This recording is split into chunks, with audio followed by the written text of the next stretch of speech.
जय हिंद साथियों, good afternoon. मैं आपका दोस्त एंड दोस्त बिलास जैन स्वागत करता हूं आप सबका एसएलएच अकेडमी पर। दोस्तों, मैं हाजिर हूं आप सबके बीच आप सबकी डिमांड के अकॉर्डिंग वीडियो के साथ।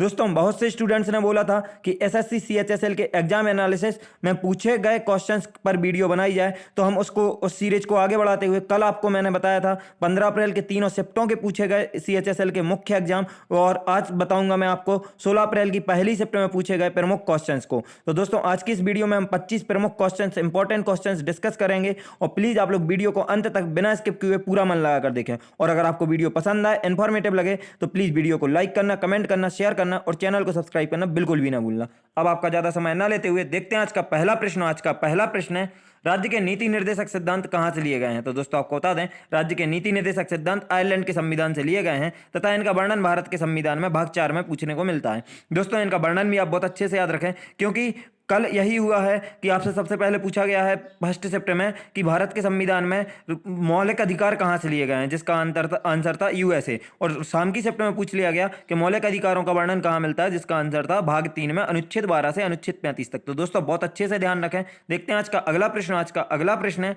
दोस्तों, इनका वर्णन भी आप याद रखें नीति निर्देशक सिद्धांतों का, कि अनुच्छेद 36 से अनुच्छेद 51 तक नीति निर्देशक सिद्धांतों का वर्णन देखने को मिलता है। देखते हैं आज का अगला प्रश्न। आज का अगला प्रश्न है, राफेल उड़ाने वाली भारत की पहली महिला कौन बनी? तो दोस्तों, आपको बता दें, राफेल उड़ाने वाली भारत की पहली महिला शिवांगी सिंह बनी है, लेफ्टिनेंट शिवांगी सिंह।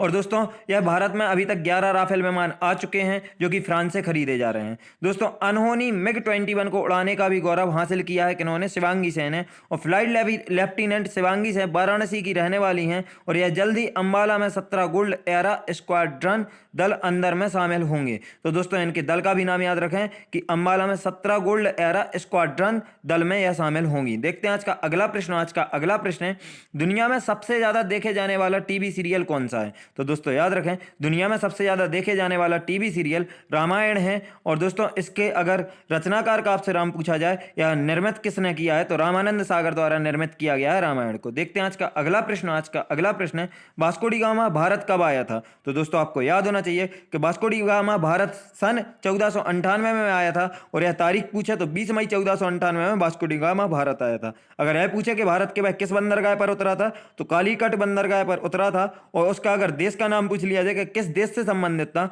तो वास्को दा गामा एक पुर्तगाली नाविक था, मतलब है पुर्तगाल से संबंधित थे। देखते हैं आज का अगला प्रश्न। आज का अगला प्रश्न है, रोजगार सेतु योजना किस राज्य से शुरू की गई है? तो दोस्तों, याद रखें, रोजगार सेतु योजना मध्य प्रदेश राज्य में शुरू की गई है, और मध्य प्रदेश के मुख्यमंत्री वर्तमान में शिवराज सिंह तथा राज्यपाल आनंदीबेन पटेल हैं। मध्य प्रदेश की स्थापना 1 नवंबर 1956 को की गई थी। दोस्तों, मध्य प्रदेश के शिवराज सिंह द्वारा यह योजना शुरू की गई थी। वह किस लिए की गई थी? आपको पता होना चाहिए कि दूसरे राज्यों से लौटे प्रवासी श्रमिकों के लिए रोजगार सेतु योजना की शुरुआत की गई थी, क्योंकि कोविड-19 के कारण जो लॉकडाउन लगा था, उसमें दूसरे राज्यों में रह रहे प्रवासी मजदूर सब अपने अपने घर को लौटे थे, तो उन्हें रोजगार प्रदान करने के लिए रोजगार सेतु योजना मध्य प्रदेश में चालू की गई थी। देखते हैं आज का अगला प्रश्न। आज का अगला प्रश्न है, एमएस एक्सेल में जूम किस बार से लिया जाता है? तो दोस्तों, आपको पता होना चाहिए कि एमएस एक्सेल में जूम स्टेटस बार से लिया जाता है। देखते हैं आज का अगला प्रश्न। आज का अगला प्रश्न है, किस संविधान संशोधन के द्वारा मतदान करने की आयु 21 से बढ़कर 18 वर्ष कर दी गई थी? मतलब 21 वर्ष से घटाकर 18 वर्ष कर दी गई थी। किस संविधान संशोधन में? आपको बताना है। तो दोस्तों, आपको बता दें कि संविधान संशोधन 61वां था, और वह हुआ था 1989 में। तो आपको पता होना चाहिए कि 61वें संविधान संशोधन में 1989 में मतदाता की मतदान करने की आयु 21 वर्ष से घटाकर 18 वर्ष कर दी गई थी। देखते हैं आज का अगला प्रश्न। आज का अगला प्रश्न है, एनआईसी का फुल फॉर्म क्या है? तो दोस्तों, आपको बता दें, एनआईसी का full form network interface card है। और आपको एक प्रेडिक्शन हमारी साइड से हम और बताते हैं, तो वह है कि डीवीएम का फुल फॉर्म क्या है। हो सकता है दोस्तों, ये दोनों एक दूसरे से जुड़े हुए हैं, तो इसलिए हो सकता है पूछा जाए, तो आप डीवीएम का फुल फॉर्म भी याद रखें, डेटाबेस मैनेजमेंट सिस्टम। बहुत अच्छे से याद रखना दोस्तों। फुल फॉर्म्स पर हमारे चैनल पर एक वीडियो डली हुई है, जिसमें 50 महत्वपूर्ण फुल फॉर्म आपको बताए गए हैं। तो आप चाहें, अगर एग्जाम में थोड़ा बहुत समय हो, तो उसे देख सकते हैं। मात्र 15 मिनट की वीडियो है। देखते हैं आज का अगला प्रश्न। आज का अगला प्रश्न है, उत्तराखंड की नई राजधानी क्या है? तो दोस्तों, आपको पता होना चाहिए कि उत्तराखंड की राजधानी देहरादून तो पहले से है, लेकिन नई राजधानी गैरसैंण है। और साथ ही उत्तराखंड देश का ऐसा 5वां राज्य बन गया है जिनके पास एक से अधिक राजधानियां हैं।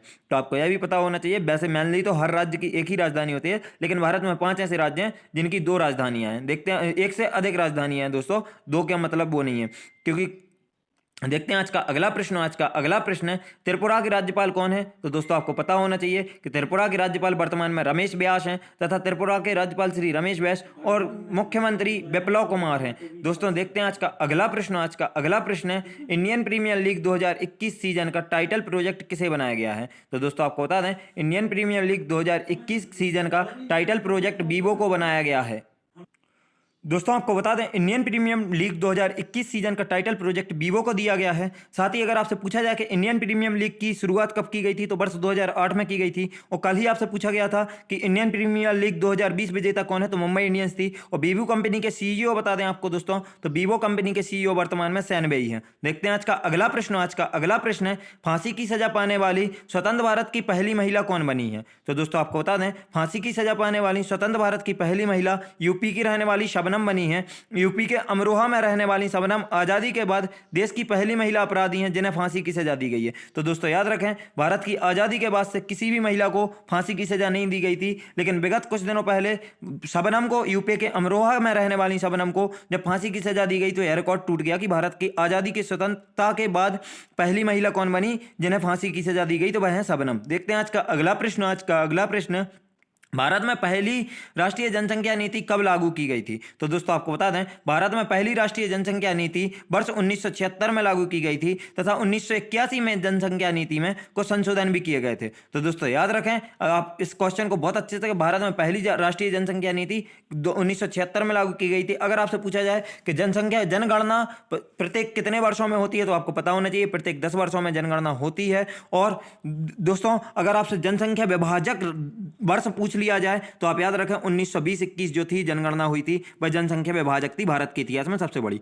देखते हैं आज का अगला प्रश्न। आज का अगला प्रश्न है, मानव शरीर में वसा में घुलनशील विटामिन कहाँ जमा होते हैं? तो दोस्तों आपको बता दें, मानव शरीर में वसा में घुलनशील विटामिन यकृत में जमा होते हैं दोस्तों। और साथ में आप वसा में घुलनशील विटामिनों के नाम याद रखें तो ए, डी, ई, के, और इन्हें आप ट्रिक से भी याद कर सकते हैं, के, ई, डी, ए, कीड़ा वसा में घुल जाता है। के, ई, डी, ए, कीड़ा वसा में घुल जाता है, आपको बहुत अच्छे से याद होना चाहिए दोस्तों। देखते हैं आज का अगला प्रश्न। आज का अगला प्रश्न है, भारत का सबसे बड़ा मछली उत्पादक राज्य कौन सा है? तो दोस्तों आपको बता दें, भारत का सबसे बड़ा मछली उत्पादक राज्य पश्चिम बंगाल है। साथ ही आपको बता दें कि विश्व मत्स्यिकी दिवस अगर आपसे पूछ लिया जाए तो प्रत्येक वर्ष 21 नवंबर को विश्व मत्स्यिकी दिवस मनाया जाता है। और अगर दुनिया में भारत का उत्पादन में अगर स्थान पूछ लिया जाए कि मत्स्य उत्पादन में या मछली उत्पादन में भारत का स्थान कौन सा है, तो दूसरा स्थान है। साथ ही अगर आपसे यह पूछ लिया जाए कि ताजे पानी की मछली के लिए या कौन सी सबसे अच्छा राज्य चुना गया है जो सबसे बेटर है ताजे पानी की मछली के उत्पादन के लिए, तो आपको पता होना चाहिए दोस्तों, उत्तर प्रदेश राज्य को चुना गया है। देखते हैं आज का अगला प्रश्न। आज का अगला प्रश्न है,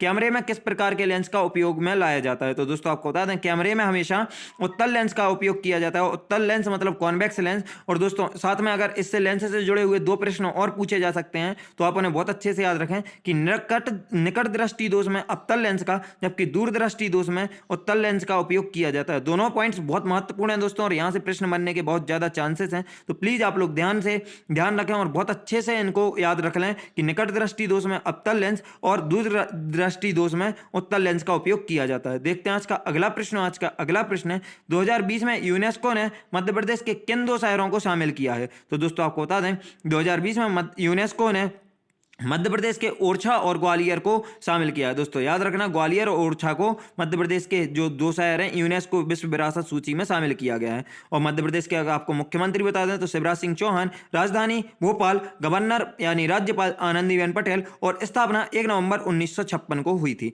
देखते हैं आज का अगला प्रश्न। आज का अगला प्रश्न है, काली टाइगर रिजर्व पार्क कहां पर स्थित है? तो दोस्तों याद रखें, काली टाइगर रिजर्व पार्क कर्नाटका में स्थित है। और दोस्तों यह बहुत अच्छे से याद रखें कि यह उत्तर कन्नड़ स्टेट में, मतलब उत्तर कन्नड़ जिला है, कहां का? कर्नाटक का, वहां काली टाइगर रिजर्व स्थित है। साथ ही दोस्तों चलते हैं आज के अगले प्रश्न की तरफ। और आज का अगला प्रश्न है, जोंग जलप्रपात किस नदी पर बना हुआ है? तो दोस्तों याद रखें, जोंग जलप्रपात शरावती नदी पर बना हुआ है। और यह कहां बना हुआ है, तो यह भी आपको पता होना चाहिए कि यह कर्नाटक में है। तो दोस्तों बना हुआ है मतलब प्राकृतिक है, तो इसकी ऊंचाई याद रखें 253 मीटर, क्योंकि यह भारत का सबसे ऊंचा जलप्रपात है। और इसका एक और नाम है गौरसप्पा जलप्रपात। तो जोंग या गौरसप्पा जलप्रपात शरावती नदी पर 253 मीटर ऊंचाई के साथ कर्नाटक में स्थित है तथा यह 4 छोटे छोटे जलप्रपातों से मिलकर बना हुआ है। उन चारों जलप्रपातों के नाम क्या हैं? तो राजा, राकेट, रोरर और रानी, इन चारों से मिलकर कौन सा जोंग या गौरसुप्पा जलप्रपात बनता है, जो कि भारत का सबसे ऊंचा जलप्रपात है। देखते हैं आज का अगला प्रश्न। आज का अगला प्रश्न है, ओलंपिक में हॉकी के खेल में सर्वाधिक गोल किसने किए हैं? तो दोस्तों आपको बता दें, ओलंपिक में हॉकी के खेल में सर्वाधिक गोल करने का रिकॉर्ड भारत के बलबीर सिंह के नाम है। और दोस्तों इन्होंने एक बार फाइनल में भी सर्वाधिक, हॉकी के ओलंपिक फाइनल में भी सर्वाधिक गोल करने का रिकॉर्ड भी बलबीर सिंह के ही नाम है। और साथ ही दोस्तों आपको बता दें कि इन्हें 1957 में पद्मश्री पुरस्कार से सम्मानित किया गया था तथा यह पंजाब राज्य से संबंधित हैं। तो दोस्तों बहुत अच्छे से यह तीनों चीजें याद रखें आप। और आपको अगला प्रश्न है आज का कि तेल और अन्य नदी किसकी सहायक नदियां हैं? तो दोस्तों याद रखें, तेल और अन्य नदी गोदावरी नदी की महानदी नदी की सहायक नदियां हैं। तो दोस्तों तेल नदी रायपुर जिले के आदिवासी बहुल देवभोग विकास खंड में बहती है तथा तेल नदी की लंबाई पूछी जाए आपसे तो 296 किलोमीटर है। दोस्तों याद रखें, तेल नदी उड़ीसा और छत्तीसगढ़ राज्य दोनों में बहती है तथा यह किन्हीं स्थान पर इन दोनों की सीमा भी बनाती है, प्राकृतिक सीमा। और यह किसकी सहायक नदी है? तो आपको पता होना चाहिए, यह महानदी नदी की सहायक नदी है। देखते हैं आज का अगला प्रश्न। आज का अगला प्रश्न है, भारत के कितने राज्यों में विधान परिषद है? तो दोस्तों इससे पहले आपको एक डिटेल और बता दें कि उड़ीसा में महानदी पर ही हीराकुंड बांध स्थित है। तो बहुत अच्छे से याद रखें, यह पूछा जा सकता है। अब आपको बताएं दोस्तों कि भारत के अभी तक कुल 8 राज्यों में विधान परिषद स्थित है। यह विधान मंडल का ही अंग होता है विधान परिषद। तो याद रखें, विधानसभा के अतिरिक्त में विधान परिषद का गठन किया जाता है कई राज्यों में। तो 8 राज्य से हैं और उन 8 राज्यों के नाम है आंध्र प्रदेश, बिहार, कर्नाटक, महाराष्ट्र, जम्मू कश्मीर, तेलंगाना और उत्तर प्रदेश। तो इन 8 राज्यों के आप बहुत अच्छे से नाम याद रखें, क्योंकि कई बार ये हो जाता है कि आपसे पूछ लिया जाए इन निम्न में से किन राज्यों में विधान परिषद है या किन राज्यों में विधान परिषद नहीं है। उनमें से इन राज्यों के नाम से ही बहुत कुछ होगा और आपसे वह क्वेश्चन बनेंगे। तो याद रखें, आंध्र प्रदेश, बिहार, कर्नाटक, महाराष्ट्र, जम्मू कश्मीर, तेलंगाना और उत्तर प्रदेश, ऐसे 8 राज्य हैं। देखते हैं आज का अगला प्रश्न। आज का अगला प्रश्न है, हॉकी के खेल में कौन सा पुरस्कार दिया जाता है? तो दोस्तों आपको बता दें, हॉकी के खेल में मेजर ध्यानचंद पुरस्कार दिया जाता है। और दोस्तों 29 अगस्त को उनके जन्मदिवस पर भारत में राष्ट्रीय खेल दिवस मनाया जाता है। तो दोस्तों यह भी याद रखें कि अगर आपसे पूछ लिया जाए राष्ट्रीय खेल दिवस किस तारीख को मनाया जाता है, तो 29 अगस्त को राष्ट्रीय खेल दिवस मनाया जाता है। और किसकी याद में मनाया जाता है? तो मेजर ध्यानचंद की याद में, जिन्हें हॉकी का जादूगर भी कहा जाता था। देखते हैं आज का अगला प्रश्न। आज का अगला प्रश्न है, रूस की राजधानी क्या है? तो दोस्तों आपको बता दें, रूस की राजधानी मास्को है और जो मोस्कवा नदी के तट पर स्थित है। यह भी बहुत अच्छे से याद रखें। और मास्को का एक उपनाम है कि इसे 5 महासागरों का पत्तन कहा जाता है। तो यह आपको पता होना चाहिए क्योंकि क्वेश्चन यहाँ से भी पूछे जा सकते हैं, या तो नदी का नाम पूछ लेंगे या उसका उपनाम पूछ लेंगे, या इस तरह से पूछा जा सकता है कि 5 महासागरों का पत्तन किसे कहा जाता है? तो रूस की राजधानी मास्को को कहा जाता है। दोस्तों रूस के वर्तमान में राष्ट्रपति व्लादिमीर पुतिन है तथा रूस की मुद्रा रूबल है। और याद रखें दोस्तों, रूस क्षेत्रफल की दृष्टिकोण से विश्व का सबसे बड़ा देश है। तो आपको यह भी पता होना चाहिए, क्योंकि क्वेश्चन कहीं से भी पूछा जा सकता है। देखते हैं आज का आखिरी प्रश्न। आज का आखिरी प्रश्न है, म्यांमार देश की मुद्रा का नाम क्या है? तो दोस्तों आपको बता दें, म्यांमार देश की मुद्रा म्यांमारी क्यात को है। और यहाँ की अगर हम राजधानी देखें तो नैपीदा यहाँ की राजधानी है। तो म्यांमार की अगर आपसे राजधानी पूछ ली जाए तो म्यांमार की राजधानी नैपीदा है। और एक और